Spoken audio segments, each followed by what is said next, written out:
Gaya hidup Angelina Sonda tetap sederhana.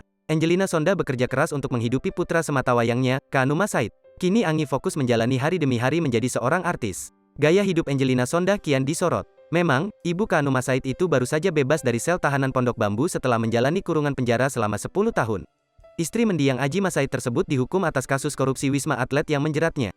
Setelah bebas, Angelina Sonda mulai mengawali karirnya dengan menjadi artis lagi. Dilansir banjarmasinpost.co.id dalam Instagram Stories @AngelinaSonda09 pada Jumat, tanggal 20 Mei tahun 2022, terpergok Angi sedang makan di warung sederhana. Momen tersebut diabadikan oleh admin akun Instagram @kamaentertainment dan dibagikan pada Kamis, tanggal 19 Mei tahun 2022, malam. Saat itu, Angelina Sonda mampir makan malam di sebuah warung bersama timnya. Terlihat, ibunda Kanuma Said itu duduk di kursi sementara karyawannya ada juga yang lesehan. Angelina Sonda sedang menyuap nasi yang ada di dalam piringnya. Kemudian disapa oleh admin akun Instagram Kama Entertainment, sontak wajahnya langsung tersenyum.